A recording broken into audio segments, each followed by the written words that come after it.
ಸಿದ್ದರಾಮಯ್ಯ ಮುಸಲ್ಮಾನರನ್ನ ಓಲೈಸಲಿಕ್ಕೆ ಮಾಡ್ಕೊಬಿಟ್ಟಿದ್ದಾರೆ. ಹಿಂದೂಗಳನ್ನ ಓಲೈಸಲಿಕ್ಕೋಸ್ಕರವಾಗಿ ಹಿಂದುತ್ವ ಮಾಡಲ್ಲ. ನಾವು ಎಲ್ಲ ಧರ್ಮದವರು, ಎಲ್ಲ ಜನರು, ಎಲ್ಲ ಭಾಷೆಯವರು ಎಲ್ಲರೂ ಸಮಾನರು ಅಂತಕ್ಕಂಥ ಕಾಣ್ತಕ್ಕಂಥ ಪಕ್ಷ ಕಾಂಗ್ರೆಸ್ ಪಕ್ಷ. ಎಲ್ಲರೂ ಪರವಾಗಿದ್ದೀವಿ ಅಂತ ಗೊತ್ತಾಗಬೇಕಲ್ಲ. ಕಾಂಗ್ರೆಸ್ ಪಕ್ಷ ಮಾತ್ರ ಈ ದೇಶದಲ್ಲೇ ಎಲ್ಲ ವರ್ಗದ ಜನರ ಪರವಾಗಿರ್ತಕ್ಕಂಥ ಪಕ್ಷ. ಟಿಎಸ್ಪಿಗೆ ಇಟ್ಟಿರ್ತಕ್ಕಂಥ ಹಣವನ್ನ ಬೇರೆ ಬಾಬುಗಳಿಗೆ ಖರ್ಚು ಮಾಡ್ಕೊಬಿಟ್ಟಿದ್ದಾರೆ. ನೀವು ಸುಮ್ಮನೆ ಇದ್ಬಿಡ್ತೀರಿ?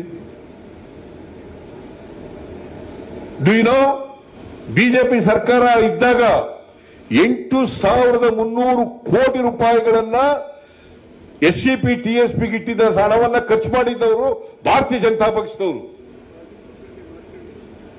You must understand this.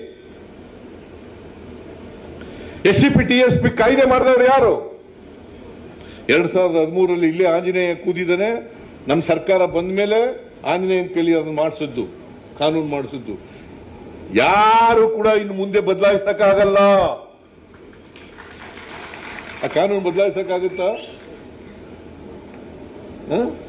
7D ಅಂತ ಇದೆ, ಡೀಮ್ಡ್ ಎಕ್ಸ್ಪೆಂಡಿಚರ್ ಅಂತ ಇದೆ. ಬಿಜೆಪಿಯವರು ಯಾಕೆ ರದ್ದು ಮಾಡಲಿಲ್ಲ? ಯಾಕೆ ರದ್ದು ಮಾಡಲಿಲ್ಲ?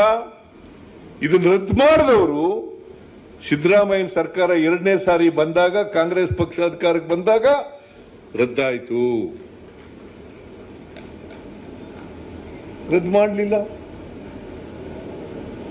ಬಡ್ತಿ ಮೀಸಲಾತಿ ದಲಿತರಿಗಿತ್ತು, ಅದನ್ನ ಸುಪ್ರೀಂ ಕೋರ್ಟ್ನವರು ಒಡೆದಾಕ್ಬಿಟ್ರು. ಬಡ್ತಿ ಮೀಸಲಾತಿ ಅನ್ಕಾನ್ಸ್ಟಿಟ್ಯೂಷನಲ್ ಅಂತ ಒಡೆದಾಕ್ಬಿಡ್ತು. ಅದನ್ನ ರಾಜ್ಯದಲ್ಲಿ ರತ್ನಪ್ರಭಾ ಅಂತೇಳಿ ಚೀಫ್ ಸೆಕ್ರೆಟರಿ ಇದ್ರು. ಆ ರತ್ನಪ್ರಭಾ ಅಧ್ಯಕ್ಷತೆಯಲ್ಲಿ ಒಂದು ಸಮಿತಿಯನ್ನ ಮಾಡಿ ವರದಿ ತರಿಸಿಕೊಂಡು ಸುಪ್ರೀಂ ಕೋರ್ಟ್ನವರು ಯಾವ ಡಿಸಿಷನ್ ಒಡೆದಾಕಿತ್ತು ಅದನ್ನ ಮತ್ತೆ ಊರ್ಜಿತಗೊಳಿಸಿದವರು ಕರ್ನಾಟಕ ಸರ್ಕಾರ ಕಾನೂನು ಮಾಡಿ. ಹಿಂದೆ ಎಲ್ಲರೂ ದೇಶದಲ್ಲಿ ಎಲ್ಲರೂ ಮಾಡಿದಾರ? ಇಡೀ ದೇಶದಲ್ಲೆಲ್ಲೂ ಮಾಡಿಲ್ಲ. ಕರ್ನಾಟಕ ಒಂದೇ ರಾಜ್ಯ ಮಾಡಿರ್ತಕ್ಕಂಥದ್ದು. ನಮ್ಮ ಕಾರ್ಯಕರ್ತರಿಗೆ ಗೊತ್ತಿರಲಿ ಅಂತೇಳಿ ಇವೆಲ್ಲ ಹೇಳ್ತಾ ಇದ್ದೀನಿ ನಾನು. ಇವತ್ತು ಕಾಂಟ್ರಾಕ್ಟ್ ನಲ್ಲಿ ಮೀಸಲಾತಿ ಕೊಟ್ಟವರು ಯಾರು? ಕಾಂಟ್ರಾಕ್ಟ್ ನಲ್ಲಿ ಮೀಸಲಾತಿ ಕೊಟ್ಟವರು ಯಾರು? 50 ಲಕ್ಷ ಮಾಡಿದೆ, ಆಮೇಲೆ 1 ಕೋಟಿ ಆಯಿತು, ಆಮೇಲೆ ಈ ವರ್ಷ 2 ಕೋಟಿ. ಮುಸಲ್ಮಾನರಿಗೂ ಕೂಡ 2 ಕೋಟಿ 2B. ಅದಕ್ಕೊಂದು ಪ್ರಚಾರ ಮಾಡೋದು, ಸಿದ್ದರಾಮಯ್ಯ ಮುಸಲ್ಮಾನರನ್ನ ಓಲೈಸಲಿಕ್ಕೆ ಮಾಡ್ಕೊಬಿಟ್ಟಿದ್ದಾರೆ. It is not correct. It is not correct.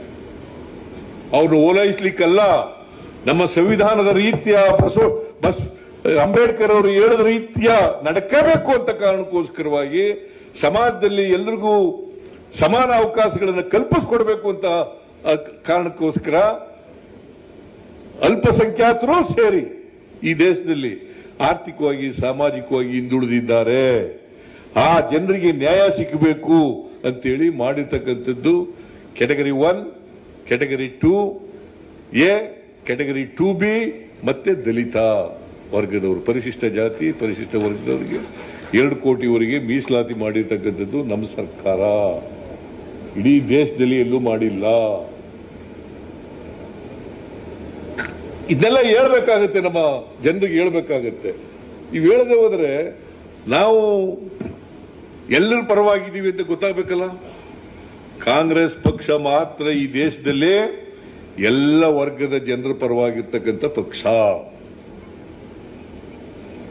ನಾವು ಹಿಂದೂಗಳನ್ನ ಓಲೈಸಲಿಕ್ಕೋಸ್ಕರವಾಗಿ ಹಿಂದುತ್ವ ಮಾಡಲ್ಲ. ನಾವು ಎಲ್ಲ ಧರ್ಮದವರು, ಎಲ್ಲ ಜನರು, ಎಲ್ಲ ಭಾಷೆಯವರು ಎಲ್ಲರೂ ಸಮಾನರು ಅಂತಕ್ಕಂಥ ಕಾಣ್ತಕ್ಕಂಥ ಪಕ್ಷ ಕಾಂಗ್ರೆಸ್ ಪಕ್ಷ. ಇದನ್ನು ಹೇಳ್ಬೇಕು, ಧೈರ್ಯವಾಗಿ ಹೇಳ್ಬೇಕು. ನಾವು ಯಾರನ್ನು ಕೂಡ ಓಲೈಸಲ್ಲ. ಎಲ್ಲರನ್ನು ಪ್ರತಿನಿಧಿಸ್ತಕ್ಕಂಥ ಪಕ್ಷ ಕಾಂಗ್ರೆಸ್ ಪಕ್ಷ. ಎಲ್ಲರನ್ನೂ ಒಳಗೊಂಡಂತ, ಎಲ್ಲರಿಗೂ ಸಮಾನ ಅವಕಾಶಗಳನ್ನು ಕಲ್ಪಿಸಿಕೊಡ್ತಕ್ಕಂಥ, ಸಮಾನತೆಯನ್ನು ಬಯಸ್ತಕ್ಕಂಥ, ಎಲ್ಲರೂ ಮುಖ್ಯವಾಹಿನಿ ಬರಬೇಕು ಅಂತಕ್ಕಂಥ ಬಯಸ್ತಕ್ಕಂಥದ್ದು, ಬದ್ಧತೆ ಇರ್ತಕ್ಕಂಥದ್ದು ಕಾಂಗ್ರೆಸ್ ಪಕ್ಷ ಮಾತ್ರ. ಅದಕ್ಕೋಸ್ಕರ ನಾನು ಹೆಚ್ಚು ಮಾತನಾಡ್ಲಿಕ್ಕೆ ಹೋಗಲ್ಲ. ಮಾತಾಡಿದ್ರೆ ಗಂಟೆಗಟ್ಟಲೆ ಮಾತಾಡಬೇಕಾಗತ್ತೆ.